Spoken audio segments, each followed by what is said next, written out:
Now I request Shri Khakran to kindly come and share with us.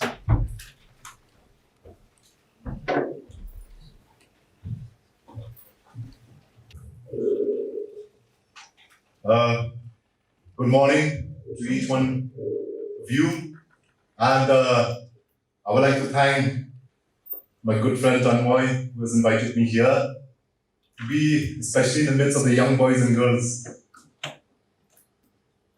Here we have one of the dynamic IAS officer, Lalu herself being here, young, upcoming officer. We have Shivashri Awasthi, and also a role model created just some time back with Ankur Das. And in fact, I had personally gone to his house and was, for 8 long years we had to wait after Madam Lalu had passed the IAS. 8 long years we had to wait, and Tarun Das came to the picture. Looking at all this, I feel that perhaps there may be something wrong, maybe in our education system, I really don't know, but there must be something amiss that why we are not able to produce civil services. And Tarun IAS has come in, and I do hope that Tarun IAS will be able to fill the gap. With permission from the chair, they have asked me to give a brief talk on civil services. With the permission from the chair, I would like to request you to kindly allow me to give my speech on some very general things for the students and also for the academy. You see, here the motto itself has stated that start early. And when you start early, that means you do not procrastinate. Many times as young boys and girls, I don't blame you, it happens to us also. We tend to procrastinate. Dream big, there's no problem. Think big, there is no problem. But at the same time, also if you have to think big, you also work big.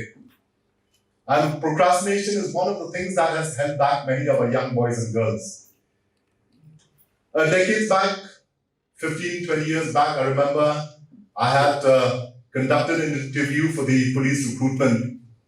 Of course, it's not probably must be some spectre's post.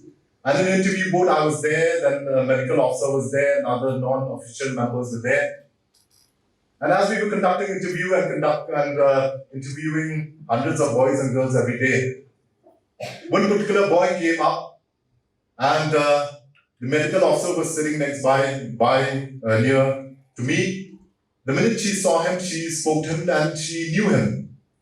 And she whispered to us, and she said that this boy, I was a medical officer in Ribhoy, and this boy was one of the 4 boys that we had recruited as temporary, for some job, grade 4 job.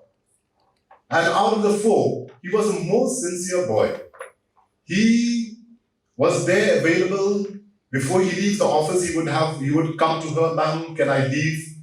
Others look at the 5 o'clock and leave the office premises.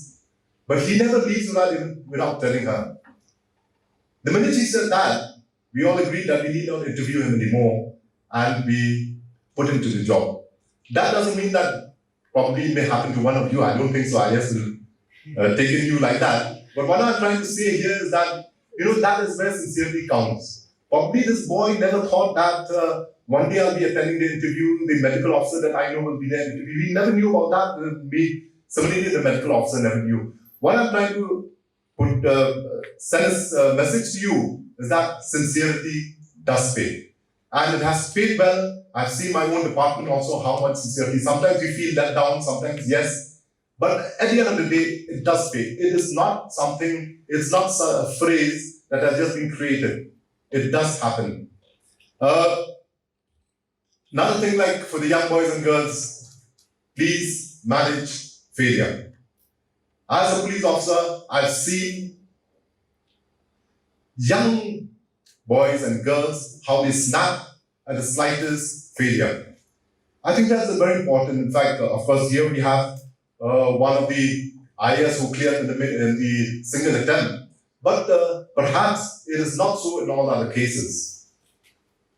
So it's very important for you to be able to manage failure. Failure is not the end of everything. Failure is a way, it is a guide to you to introspect and look back where you have failed and what corrective measures I have to take. So please, my dear young boys and girls, please do manage failure. For the academy, the thing is, I remember just a couple of months back, I visited a house, and it was a 2-room house, and half the bed was filled up with books. I was wondering, I said, are they selling books or what? And these books are very new. So I just asked her, are you dealing in books or something? And the girl from that house, she said, no, sir, I am preparing for my civil services. And these are the study materials that have been given by the government department for MATI. They have been organizing. The thing is, even the mother told me, said, sir, please tell my daughter, she's passed so many things and all, but she still wants to fight for this IAS and all. And in fact, I'm tired of her. She's studying and studying and studying, and perhaps it's high time for her to start searching for a job. You see, the thing is, there may be many, many children like that here within our state who that urge, that ambition in them is so much, but perhaps they are not able to make it through for reasons that they do not have the resources. I would perhaps request Tarun IS to kindly consider maybe probably some kind of a scholarship or something like that, where maybe we can tap these young boys and girls, tap the talent.